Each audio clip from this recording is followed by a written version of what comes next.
Un grand bonjour à toutes et à tous. Un vrai plaisir que de vous retrouver pour ce nouveau numéro de l'Ultra Haute Émission. Vous le savez, tous les mois, sur la chaîne Tech & Co, on se plonge dans l'actualité des séries, des films et de toute l'actu de la SVOD et de la télé en général. Avec au sommaire pour ce nouveau numéro du HE, eh bien voilà, HBO Max qui va sans doute vendre ses séries à des services concurrents. On va en parler, ce sera l'un des titres d'actu avec Pascal Le Chevalier tout à l'heure. Guillaume Boutin sera là, bien sûr, cofondateur de Sens Critique, avec le top 5 des séries qui buzzent le plus par Sens Critique. Vous allez voir, il y a quelques surprises ce mois-ci. Et puis, on s'intéressera à un constat aujourd'hui sans appel. La télé, l'audience de la télé chute au profit des plateformes. C'est pas nouveau, mais Rebecca Blanc-Lelouch viendra nous en parler tout à l'heure. Voilà, c'est le sommaire de l'Ultra Haute Émission. Merci d'être là et bienvenue à vous toutes et à vous tous.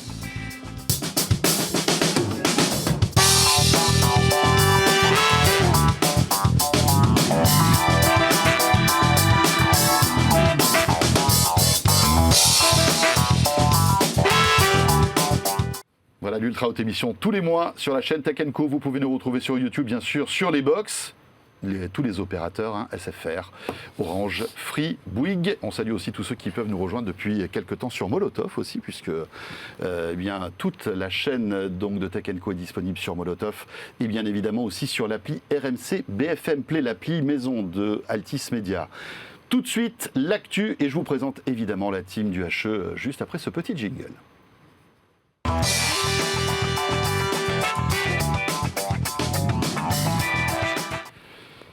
Et l'actu, c'est avec Pascal Le Chevalier. Salut Pascal. Bonjour François. Ravi de te retrouver, consultant média, WhatsApp Média bien sûr, vous le savez. Et Guillaume Boutin qui est avec nous. Salut Guillaume, cofondateur de Sens Critique. Messieurs, tout va bien. L'actu des séries ne s'arrête pas.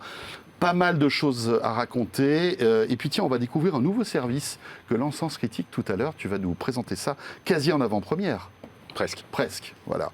Mais pour débuter donc l'actu, Pascal, HBO Max, qu'on connaît, qui est qui a une puissance incroyable dans la fabrication de contenu, toujours de très haute qualité, eh bien, on assiste à un tournant, à la fois chez HBO Max, mais je pense que tu vas y revenir aussi sur pas mal de plateformes, on assiste à la fin de l'exclusivité de tous ces contenus qui sont produits par ces plateformes.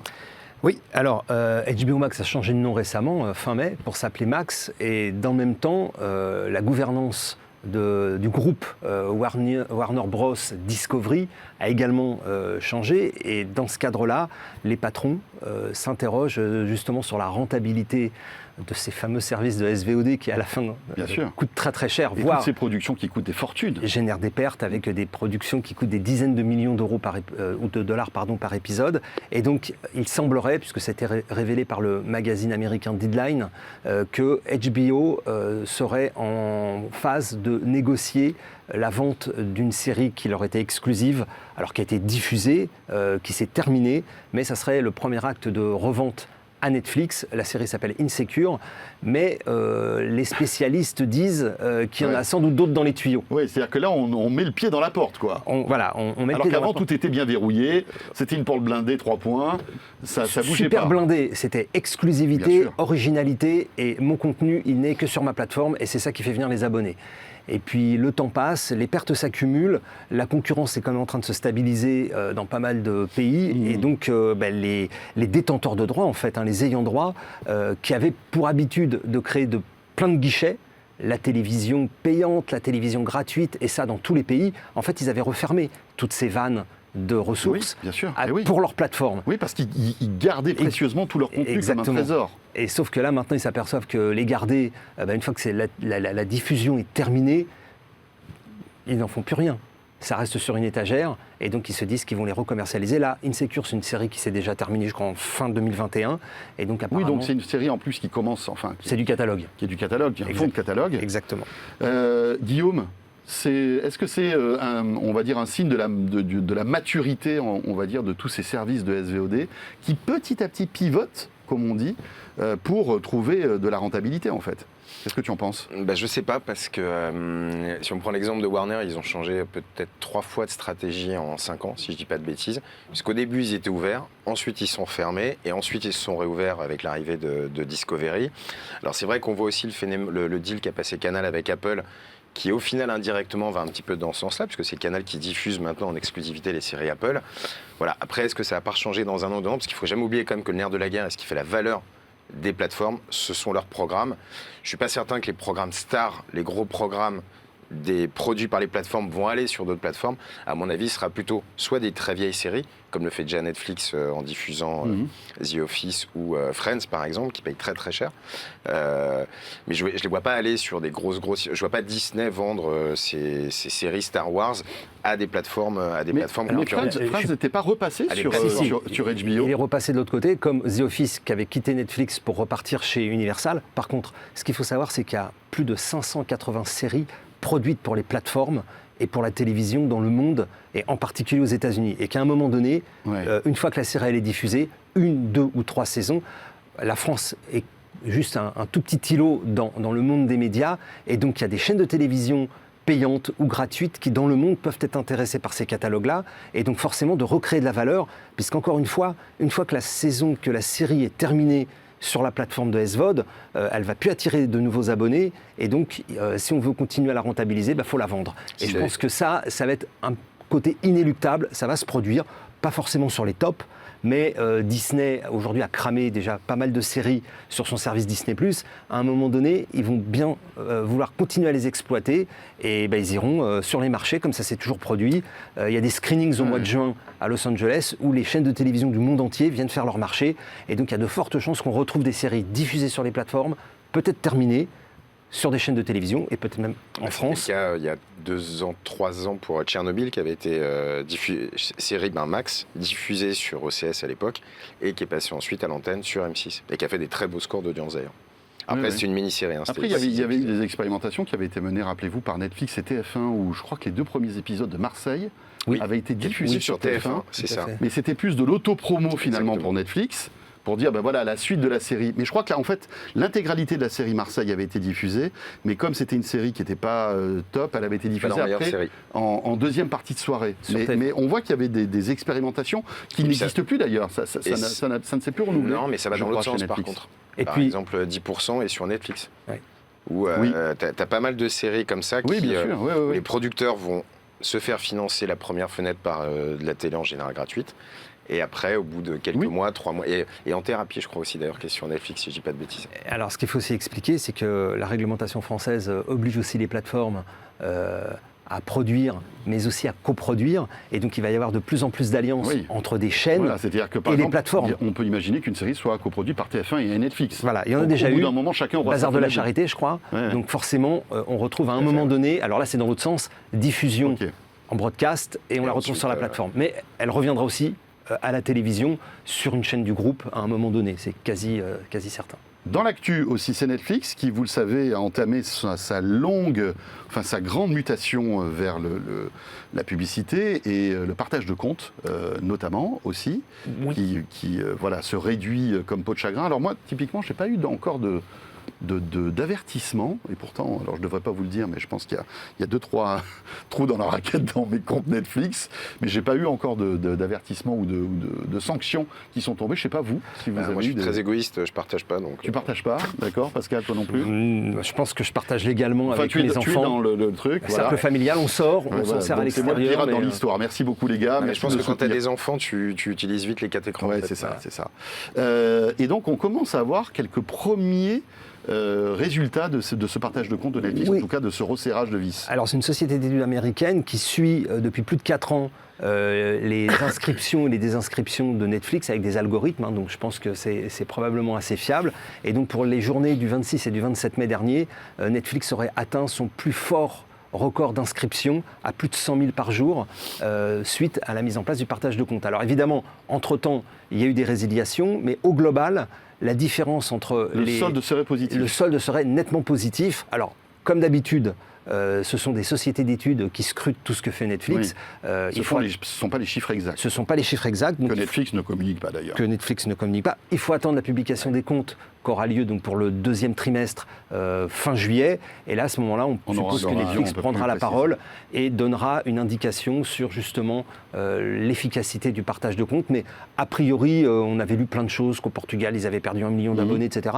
Moi, j'ai l'impression que quand je regarde autour de moi, que c'est assez indifférent. Donc, est-ce que les gens ont accepté de souscrire un compte? Est-ce que les détenteurs de comptes ont payé les 5,99 € pour étendre l'usage? On ne sait pas. Ouais. D'autant qu'il la rend un peu plus sexy, cette offre. Hein.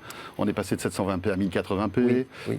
Enfin voilà, il y a quelques petits ajustements. Et on évoque même la disparition de l'offre essentielle, qui pourrait sortir en fait du catalogue de Netflix. Elle y est plus déjà. Elle est moins elle y est, mais elle est cachée. Oui, parce que là maintenant on n'a plus que l'offre standard et qui est en fait l'offre avec pub. Hein.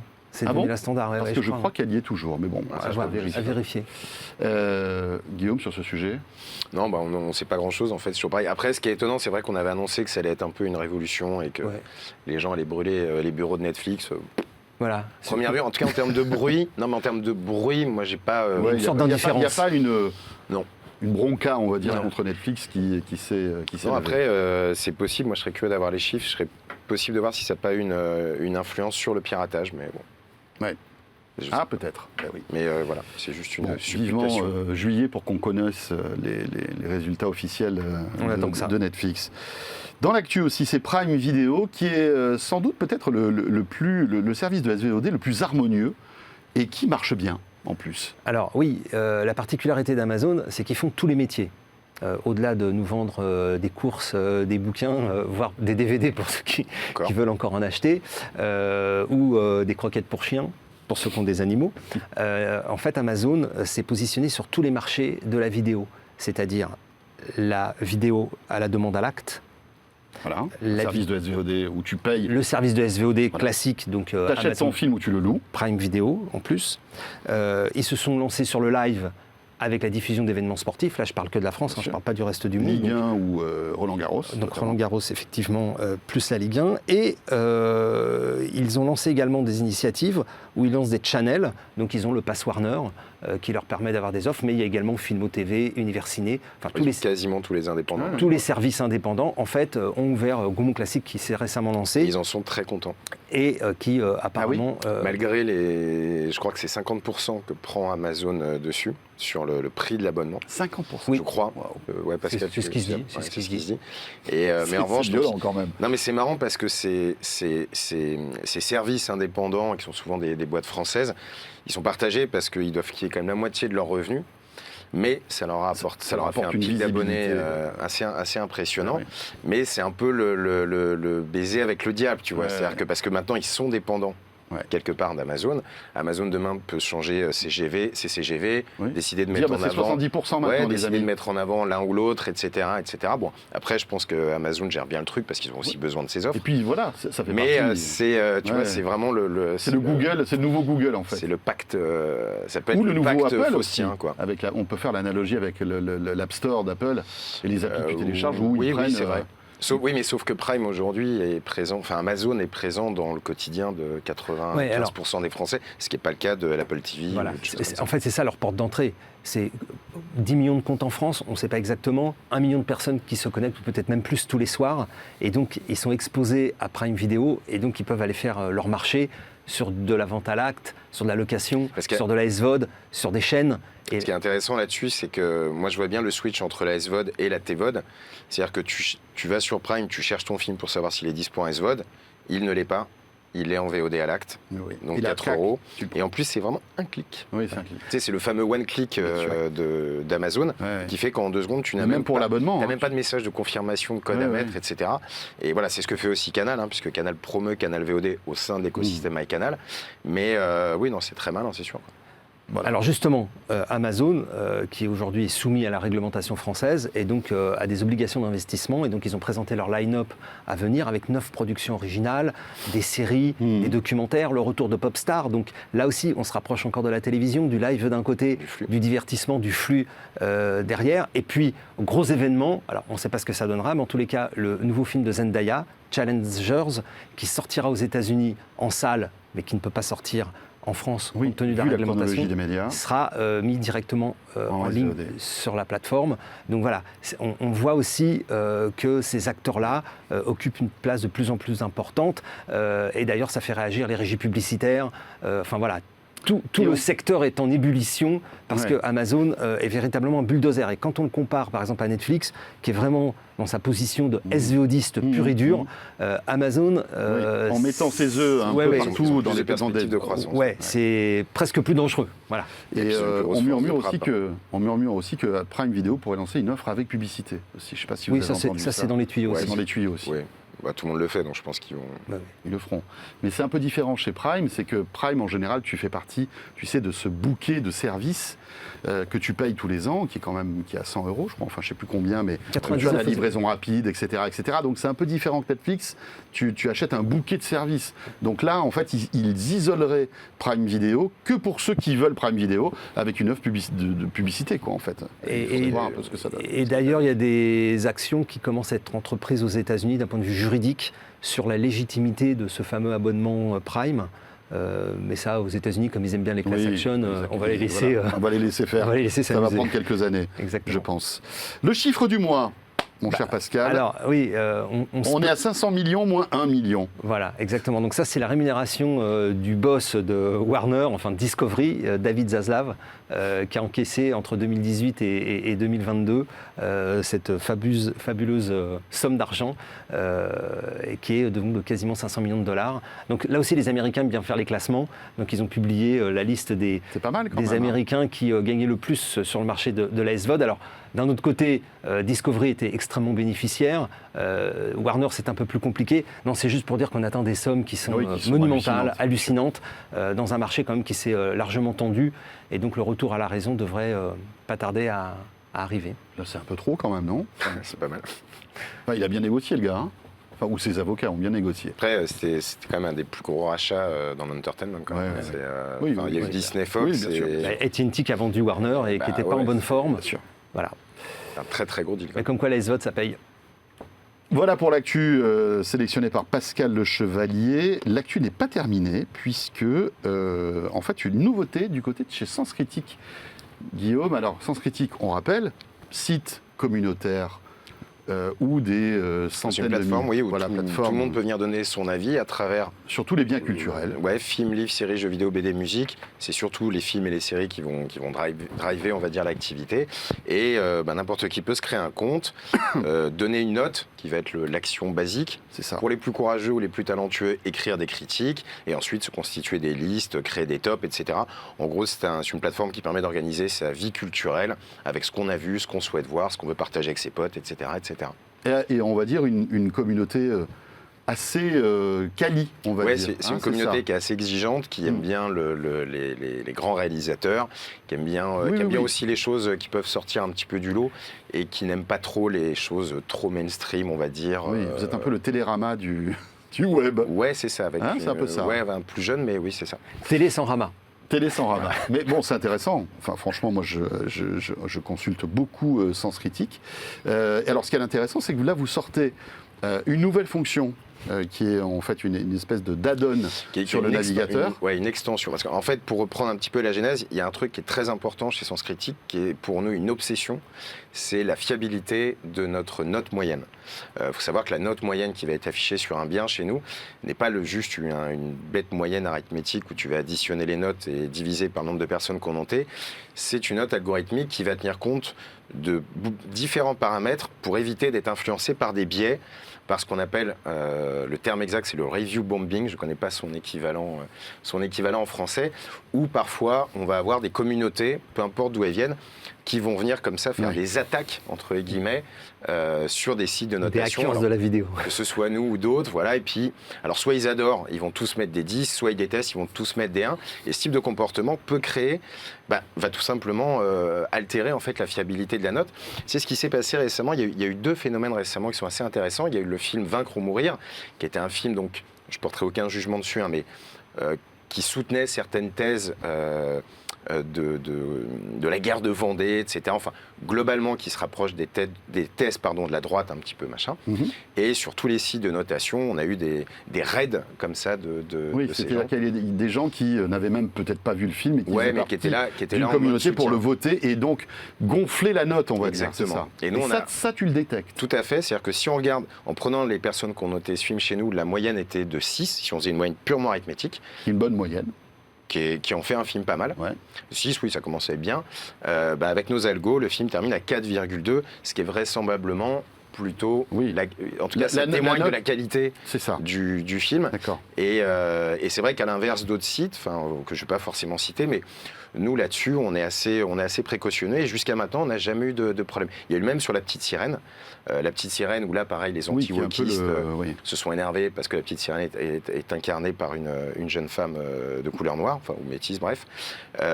Et au point que un site très connu a été obligé de fermer pendant quelques jours le fait de pouvoir donner ses avis parce que ça devenait n'importe quoi. Alors on dit très connu, c'est Allociné, hein. Enfin moi je peux le dire, il n'y a pas de souci. C'est vrai que Allociné fait ce que vous faites à notamment, ils font beaucoup de choses. Mais ils notent aussi, enfin il y a pas mal de... Tout à fait, il y a les utilisateurs. Ils agrègent aussi les notes de la presse. Tout à fait. Aussi, ce que vous ne faites pas. Non, on ne fait pas. Voilà. J'ai une question, Guillaume. Est-ce qu'il y a un nombre minimum de notations à avoir pour publication de la note, Oui, mais il est assez faible sur les films, il est à peu près une vingtaine. D'accord. Et globalement, on est fiable à peu près à 90%.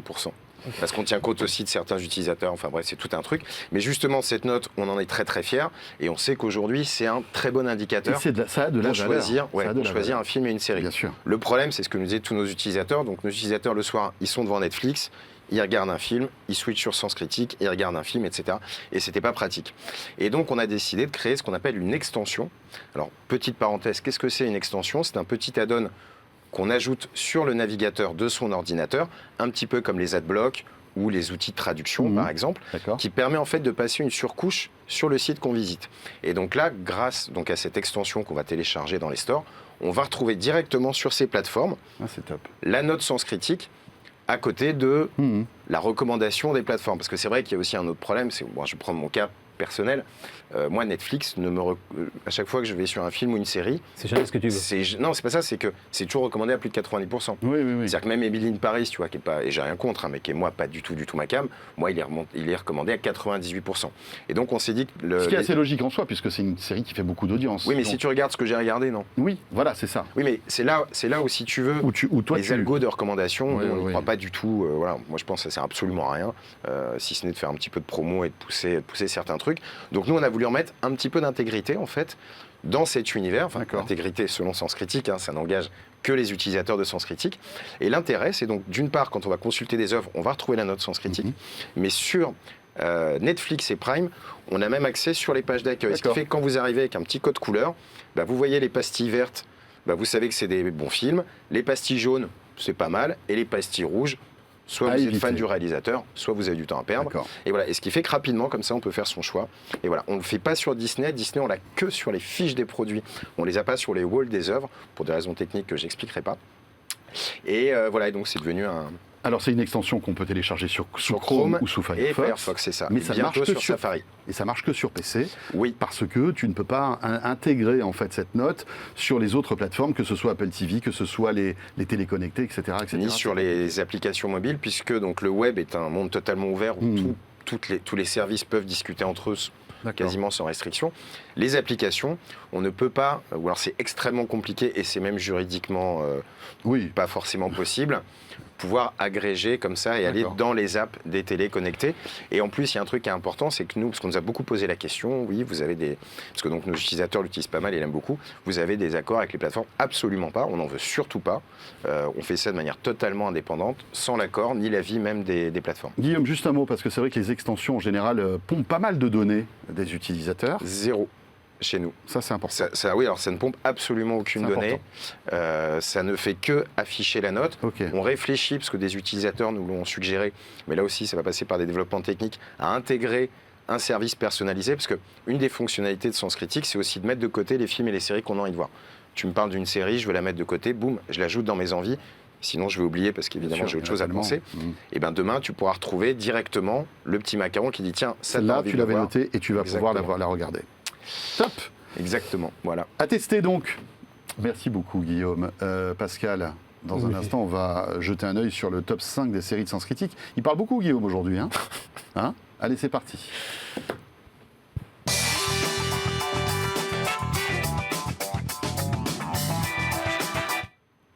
Et juste après Guillaume, c'est Rebecca Blanc-Lelouch qui nous rejoindra sur le plateau de ce nouveau numéro du HE pour parler de la consommation TV qui chute bien si on la compare à l'audience de la SVOD, on s'en doute. Mais Rebecca a enquêté là-dessus. Guillaume, donc le top 5 des séries qui buzzent le plus sur Sens Critique actuellement. Je sais que vous attendez ce rendez-vous. Alors, il y a vraiment il y a de tout aujourd'hui. Alors, c'est pas le mois le plus fou. Non, il y a du très bon. Enfin, il y a du bon. Il y a du bon. Il y a du catastrophique, mais on vous réserve quand même la petite surprise tout à l'heure. On commence par Apple TV. C'est ça, avec The Crowded Room. Alors, je fais une toute petite parenthèse qui est intéressante, c'est que nous, on note, en termes d'activité, une hausse de l'activité sur les séries Apple depuis qu'ils sont distribuées par Canal.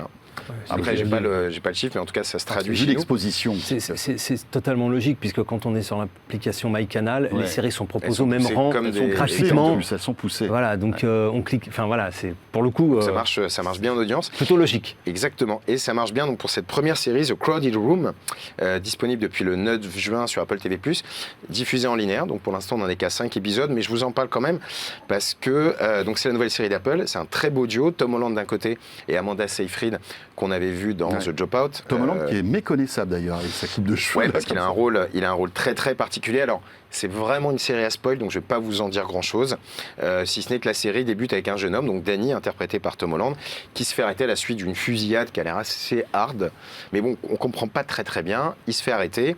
Il vient en interrogatoire, qui va être mené par Ria, qui est donc interprétée par Amanda Seyfried. Et assez rapidement, on va comprendre que les choses ne sont pas claires du tout.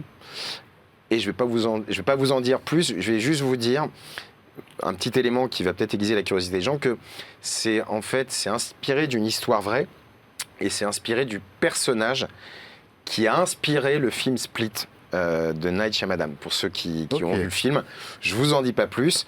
Voilà. Et si je vous parle des séries, parce que je vous parle rarement des séries qui sont pas terminées, parce qu'on attend d'avoir la note, mais là il y a eu un vrai engouement. Alors on n'a pas énormément de notes, et c'est plutôt bien noté, c'est 7, je pense que les notes vont vraiment tomber à la fin de la série. En revanche, on a noté un phénomène de bouche à oreille, où les personnes qui sont en train de la regarder a augmenté de manière assez significative, de manière assez forte au fur et à mesure des épisodes. Ce qui veut dire que, et notamment à travers les envies, ça veut dire que les gens qui ont regardé cette série en ont beaucoup parlé autour d'eux. Ouais. Et donc c'est une série qui fait un vrai bouche-oreille. Qui fait le buzz et qui visiblement progresse, enfin ne déçoit pas à la suite des épisodes. Non, ça, alors attention, ce type de... Terminer un scénario comme ça, faut pas se tromper, parce qu'on a évidemment énormément d'attentes. Mais en tout cas, c'est la série qui crée un petit peu le buzz la conversation en ce moment. Voilà, sur Apple TV. Ça s'appelle The Crowded Room. Yes. Netflix maintenant, Guillaume. Oui, alors avec une surprise. Voilà, je pensais pas un jour que je viendrais vous parler cyclisme sur ce plateau, mais si, Tour de France au cœur du peloton. Alors, ce qui est intéressant, je fais une toute petite parenthèse. C'est que quoi qu'on pense de Netflix a réinventé quand même beaucoup de pans de la création, et notamment sur le documentaire sportif. On a tous en tête Formula One. Et la manière de raconter la narration, en fait. Alors, je vais y venir après, justement, parce que Formula One, c'est vraiment la série documentaire qui a complètement explosé tous les codes de la série documentaire, avec une logique très immersive, beaucoup dans l'émotion. Les personnages sont vraiment incarnés, on vit le truc avec eux. C'est vraiment filmé. Et ça redonnait un coup de boost à toute l'activité de la Formule 1. C'est ça qui est incroyable. La particularité, c'est que la Formule 1 a été vendue, appartenait à des Anglais, à Bernie Ecclestone. Il l'a vendue au groupe Liberty Media, qui est américain. Et depuis que Liberty Media a pris la main sur cette fameuse licence de Formula One, en fait, ils font tout pour que la Formule 1 devienne le sport automobile numéro 1 aux États-Unis. Je rappelle que cette année, il y a 3 grands prix aux États-unis. Donc il y a cette volonté aussi de promouvoir. Voilà. Et donc l'IndyCar qui était que américain. Voilà. Et donc deal avec Netflix, qui fait que les gens ont découvert, en fait, les Américains, on va dire de base, ont découvert la Formule 1 avec le documentaire de Netflix, et donc maintenant ils vont voir les grands prix parce que c'est quelque chose de très spectaculaire. Et même auprès des plus jeunes, puisque Netflix s'adresse en plus une audience plus jeune, donc ça m'a permis de rajeunir en plus l'audience. Enfin voilà, ça a tout, et ça s'est décliné sur différents sports, voilà, le tennis, le baseball, le golf, etc. Et là, cocorico, on arrive avec notre fameux Tour de France. Donc les images ont été faites dans le Tour de France de l'année dernière. Et là, comme on applique les recettes qui fonctionnent bien, on se focus sur l'humain, et surtout on va accéder à des choses qu'on voit quasiment jamais ou très rarement, la préparation des courses, la stratégie, etc. Surtout que c'est un sport sulfureux. Oui, alors c'est sulfureux, mais ça peut paraître très enquiquinant pour ceux qui ne sont pas passionnés. Moi, j'ai des souvenirs traumatisants d'enfance où où j'étais tu avec mon père ou Tour mon de grand-père France, qui se matait ça pendant 3 heures en faisant à moitié la sieste. Je ne comprenais rien. Je me disais, c'est que ce truc. Ben justement, ce qui est intéressant avec ce type de documentaire, parce que j'ai des potes qui sont fans de cyclisme, qui matent le Tour de France et qui m'expliquent, mais tu ne comprends pas, c'est d'une complexité, c'est d'une intelligence, il y a des stratégies, évidemment. il y a de l'humain, enfin, il y a une matière en fait formidable et Netflix a réussi à faire quelque chose de très bien puisque chez nous, c'est noté, que je ne dis pas de bêtises, 7,2. Ah ouais. Ce qui est vraiment très bon parce qu'en plus, on voit à travers Sens Critique qu'ils sont allés toucher en plus une audience qui n'est pas forcément l'audience fan de cyclisme, et la qualité de la narration. C'est tellement bien raconté que tu regardes ça comme une série. C'est ça qui est fou. Ouais. Et je crois qu'ils font la même chose avec le tennis. Oui, tout à fait. Ouais. Et le golf aussi. C'est fou quand même. Ils l'ont fait, je crois, dans le cadre de Wimbledon. Il y a plein de gens qui regardent ça, qui ne sont pas forcément férus de ce sport, qui s'intéressent en fait au destin de ces sportifs. Exactement. Parce que c'est toujours évidemment... c'est très sur l'humain. Voilà. C'est vraiment, on suit avec les hauts, les bas, les émotions, les doutes. Romancé, mais en tout cas... après, oui, évidemment, il y a de la dramaturgie. Il y a eu des petits commentaires comme le fait de dire qu'ils montaient bien les duels entre coureurs, en particulier sur la Formule 1. Parce qu'ils ont des moyens qui sont considérables, ils ont des équipes de tournage qui sont monumentales, et ils arrivent aussi à obtenir des accords de certaines écuries ou de certaines équipes sportives pour qui rentrent vraiment rentrer. Là, on rentre quasiment jamais. Mais bien sûr. Bien joué de la part de Netflix. C'est vrai que on peut critiquer Netflix sur pas mal de contenu, mais là-dessus, il n'y a rien à dire.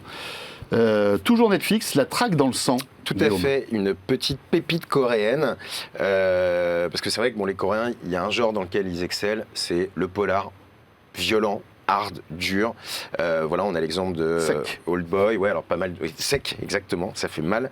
On a l'exemple de Old Boy, The Chaser, The Murderer, etc. Voilà, tout un pan du cinéma coréen. Et cette série ne déroge pas, et elle va vraiment s'inscrire dans la veine de ces films, donc très violents. Je l'annonce, les scènes peuvent être vraiment très violentes, mais avec une réalisation assez extraordinaire, une chorégraphie assez fou, et d'ailleurs, assez folle, pardon. Et d'ailleurs, j'ai appris un truc à cette occasion, puisqu'en fait, les Coréens, ils sont aussi spécialistes des combats, soit sans armes à feu, en fait, avec couteau, batte de baseball, bâton, poing, tout ce que tu veux. Pourquoi ? Parce que la législation coréenne sur les armes est une des législations les plus restrictives du monde. Donc on n'en trouve pas exactement. C'est le pays, voilà. Et c'est en cela que le cinéma coréen, en fait, a repris les codes des gangsters. Mais bref, donc là, on est dans un univers difficile, violent, je l'ai déjà dit, et c'est l'histoire de 2 jeunes boxeurs qui vont se lier d'amitié pour lutter contre une organisation criminelle menée par très très très méchants, usuriers, etc., tout ce qu'on veut. Et la série séduit vraiment les fans du genre avec 7,4. Alors, ça s'adresse quand même plutôt aux fans de cinéma, de polar coréen, parce qu'il y a certains codes quand même assez particuliers. C'est assez manichéen parfois. Mais voilà, ça fonctionne très très bien. Je vais juste vous citer quelqu'un que je cite souvent d'ailleurs, Bébé Yoda, un de nos utilisateurs assez prolixes sur les séries, qui nous dit que l'impact physique de la violence s'en voit décuplé. La souffrance devient beaucoup plus viscérale et c'est l'émotion qui en sort victorieuse. Il résume assez bien ce que les Coréens arrivent à faire avec la violence et l'émotion. Petite réserve sur les derniers épisodes qui semblent être un petit peu moins meilleurs. Un petit peu moins bons. Mais on a quand même très bonne série. On termine à 7,4. Tu ne nous as pas dit où c'était ? Pardon, si. François l'avait dit sur Netflix. Mais c'est dingue, on découvre en fait des pans entiers de la culture de certains pays grâce à Netflix et d'une manière générale grâce à la SVOD. Les contenus créatifs coréens avant Netflix, on ne les connaissait pas. Parasite a été un vrai... il y a eu un avant et un après Parasite, puisque c'est comme un film coréen qui fait plus de 2 millions d'entrées. Et c'est vrai qu'après... Il y a plein de téléréalités coréennes en fait, sur Netflix qui cartonnent. Bien sûr. Et des trucs à l'eau de rose. Et les dramas. Et les dramas coréens. Les dramas. Un peu les télénovelas coréennes qui ont une audience. Et qu'on leur fan en France. Ça, c'est lié au fait... la K-pop, enfin, je ne sais pas si c'est la K-pop, mais on est dans cette c'est la K-culture. C'est la K-culture. Mais c'est beaucoup lié aussi aux exigences et aux contraintes des diffuseurs locaux, français, allemands, anglais, sur les grilles de programmes télé. En fait, ils auraient pu aller se nourrir. Ils n'avaient pas la place pour ça. Alors, pas la place, et surtout, ils n'avaient pas envie de prendre le risque de se prendre des gadins sur des trucs qui sortaient de leur nez. Je rappelle, par exemple, Arte, c'était les premiers à diffuser des séries nordiques dont personne ne voulait. Et aujourd'hui, la série nordique, c'est un genre en soi, comme la série coréenne. Tout à fait. Allez, on rentre là dans le vif du sujet. Sans spoil. On spoile pas. On spoil pas ? On spoil pas. Bon, alors Allez. on y va. On va sur Amazon. Yes, et on va aller sur The Idol, qui est un petit peu la série de l'année. Alors, c'est la série sulfureuse du moment, avec un casting de folie. On ne peut pas faire plus hype. Lily Rose Depp et The Weeknd, peut-être le plus gros vendeur de disques dans le monde. Oui, c'est vrai, c'est la série... Et emmené par Sam Levinson, je rappelle le créateur de Euphoria, etc. Donc, sur le papier, présenté à Cannes, avec montée des marches, etc. Ça fait des mois qu'on parle de cette série. Attendu comme le Messie, aussi parce que pour les sériphiles, Sam Levinson, c'est quand même une grande référence. Et je vais vous faire le pitch très rapidement. Donc on a une méga star interprétée par Lily Rose Depp, Jocelyn, qui veut sortir d'une dépression qui lui a gâché un petit peu sa dernière tournée. Une espèce de Britney Spears, on va dire, un truc comme ça. Et elle veut redevenir la star sexy, populaire qu'elle était, etc. Et malheureusement pour elle, elle va rencontrer Tedros, donc The Weeknd, propriétaire de boîte de nuit au passé trouble, malsain, un peu tordu, qui va lui promettre de retrouver le succès. Là aussi, on est un petit peu dans un pacte faustien. Et voilà, donc on s'attendait à un truc de fou, et c'est une catastrophe. La série n'est pas encore finie, mais alors que ce soit sur Sens Critique ou ailleurs. Oui, c'est vrai que ça. Alors là, ça fait l'unanimité. C'est-à-dire tout le monde dit que c'est une purge. Sans pitié, chez nous c'est 4,2. C'est moins bien qu'une série. Que Joséphine Ange Gardien. Ouais, quasiment. Ouais, enfin, peut-être pas, mais pas loin. On y est. Et c'est vrai que rien ne va. Alors déjà, la série a été évidemment. Enfin, il y a eu énormément de polémiques sur des scènes vraiment.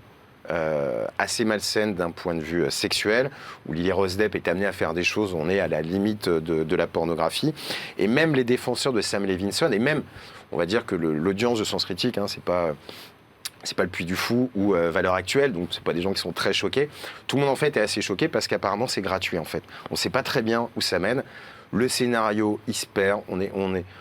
Enfin, globalement, tout est perdu. Et même les acteurs, dont The Weeknd, dont on dit que la performance est vraiment très très moyenne. On ne sait pas s'il fait exprès de jouer comme ça. Enfin, si c'est son type de jeu ou si vraiment il faut qu'il redevienne chanteur. C'est pas son métier d'être comédien, lui, non ? Non, mais bon. Il est chanteur. Justement.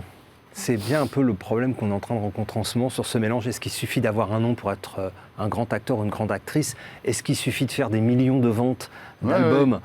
Alors il y a le phénomène Harry Styles d'un côté. On est dans une espèce de confusion qui se termine pour moi aujourd'hui avec Pharrell qui devient le directeur de collection chez Vuitton.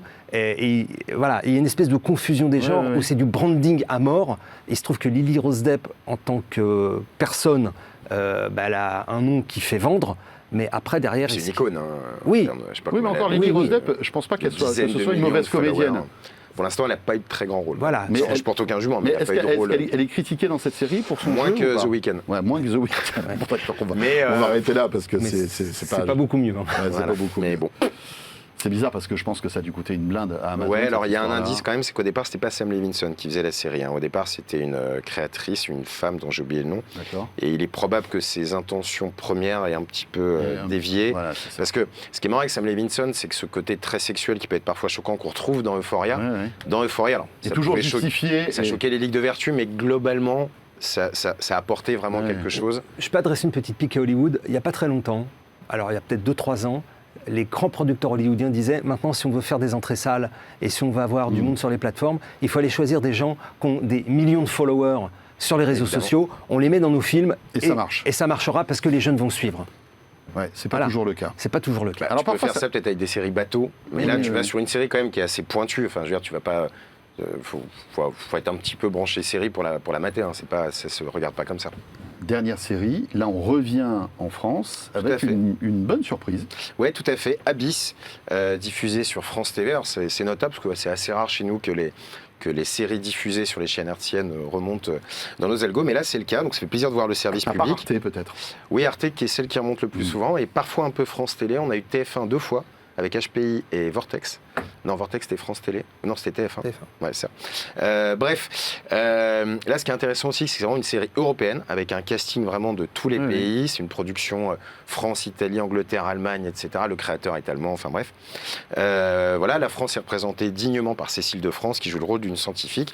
Puisqu'en 2 mots, le pitch, c'est qu'on observe des phénomènes très étranges dans les océans, qui amènent vite à comprendre que l'homme, à force de tous ses abus, a peut-être réveillé une entité du fond des océans. et qui vont peut-être tout simplement détruire la Terre. Et ce sont les scientifiques. C'est intéressant. Ouais, c'est pas les militaires, c'est pas machin. Là, ce sont les scientifiques en fait qui vont porter la riposte. Alors, on est sur un scénario relativement classique, mais il y a une volonté d'avoir à la fois cette approche scientifique, donc on apprend des choses, c'est assez pédagogique, et évidemment cette dimension environnementale qui permet d'être dans l'air du temps. Exactement, et puis d'apprendre 2-3 trucs au passage. La série est notée 6,4, ce qui est très bien pour ce type de série. Elle n'est pas encore tout à fait finie, je crois qu'il manque encore 2 épisodes. Mais voilà, série, alors j'allais dire non, pas française, européenne, puisque la série est en anglais. Voilà, avec un budget correct qui permet malgré tout de s'en sortir. Correct. Oui, on n'est pas sur le hollywoodien, mais c'est très correct en tout cas, et puis ça fait plaisir, même parce que c'est assez ambitieux, c'est de la SF. En général, les Européens, on est rarement très bons sur tout ce qui est fantastique. Oui, c'est vrai. On est même plutôt mauvais. C'est un style là, oui, mais tu vois, je pense que ce qui est intéressant, c'est que là, on n'a pas essayé de copier les Américains, on a essayé de trouver son propre langage. Et en général, les risques que prennent les Français, voire les Européens, c'est souvent justement quand ils font un petit pas de côté, qu'ils ne vont pas dans la roue de ce que font les Américains. Parce que si on essaie de les copier, là, on n'aura jamais leurs moyens, donc ça sert à rien. On n'y arrivera pas. Top, voilà pour le top des séries qui buzzent ce mois-ci sur Sens Critique. Et on va terminer cette UHE avec Rebecca Blanc-Lelouch qui nous rejoint sur ce plateau.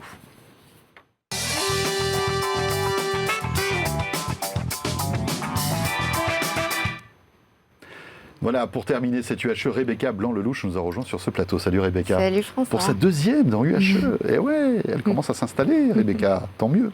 Et toujours Guillaume et Pascal.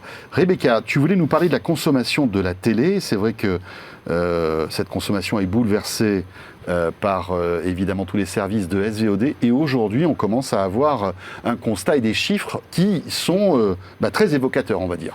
Oui, à tel point qu'aux États-Unis, la consommation de vidéos en ligne va dépasser celle de la télé linéaire, selon des prévisions 2023 publiées par eMarketer, avec 3h11 de temps passé par jour en moyenne sur une plateforme, contre 2h55 devant la télé traditionnelle. Ouais. Les plateformes les plus visionnées sont Netflix et YouTube, avec pour toutes les deux 33 minutes de temps de visionnage moyen par jour, et ça devrait encore augmenter jusqu'à 45 minutes cette année. Et en France, l'audience de la télé linéaire continue de décliner aussi, au profit des télés connectées, donc qui permettent l'accès aux services de vidéo en streaming, les Smart TV.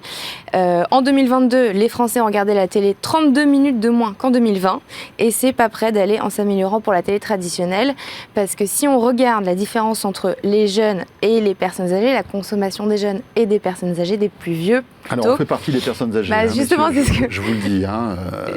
Même à 45 ans ? Je sais pas si on va continuer à adresser la parole à Rebecca. En fait. Justement, je ne savais pas trop comment formuler. J'ai bien compris. Ce qu'il fallait dire les plus vieux ou les personnes âgées. En tout cas, ça concerne les plus de 50 ans. Ouais. Voilà, je ne vous demande pas l'âge que vous avez. Il me reste 3 mois. Ah là là. Donc, les plus de 50 ans regardent encore quand même la télé 5h23 par jour en moyenne, contre 1h25 pour les 15-34 ans. Voilà, mode de consommation qui s'efface donc de plus en plus.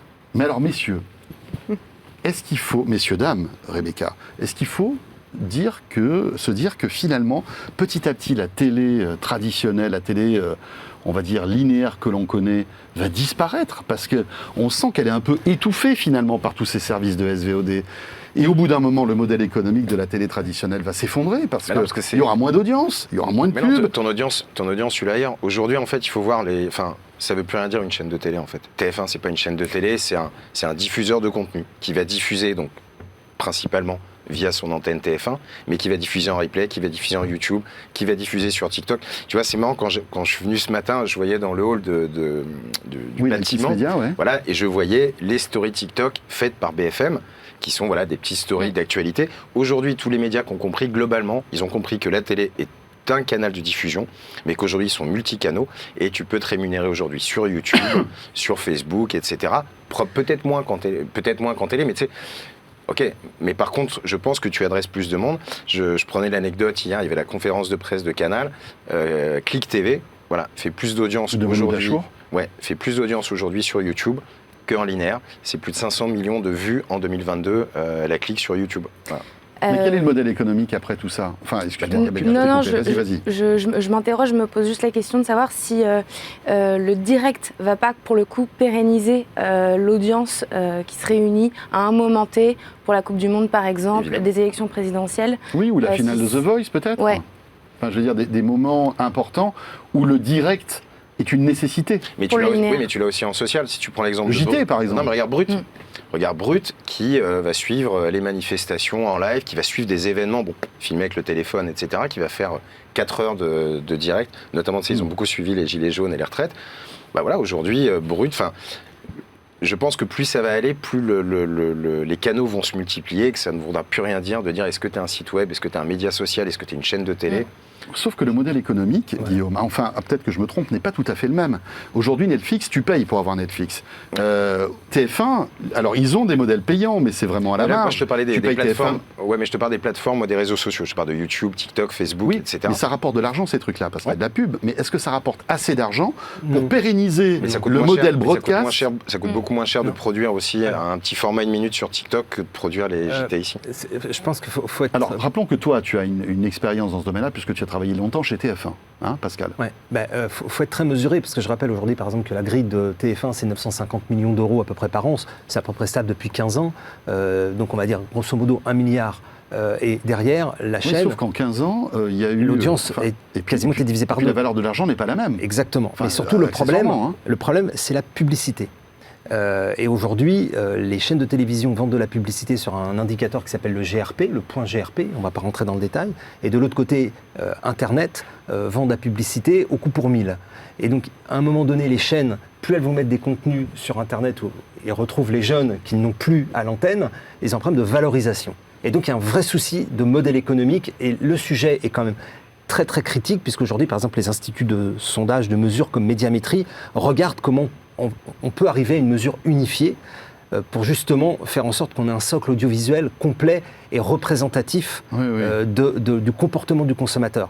Et à terme, moi je pense que la télévision, comme l'a dit Rebecca, le live va continuer, l'information, le sport, les grands événements vont continuer.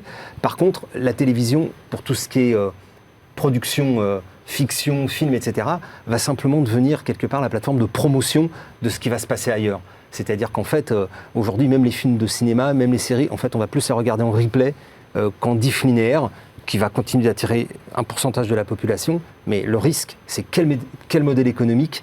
Est-ce que le replay, on va arriver à le vendre plus cher ou aussi cher que ce qu'on diffuse à l'antenne? Et ça, c'est un vrai sujet. Non, je trouve intéressant aussi de souligner que ce qui justifie aussi pas mal le succès d'Amazon, vous parliez en première partie d'émission, c'est les droits sportifs qu'ils ont récupérés par exemple sur Roland-Garros cette année, qui pour le coup, là l'audience est réunie en direct sur une plateforme, donc c'est plus du linéaire. C'est ça. Et donc les plateformes peuvent se mettre au direct Bien petit sûr. à petit.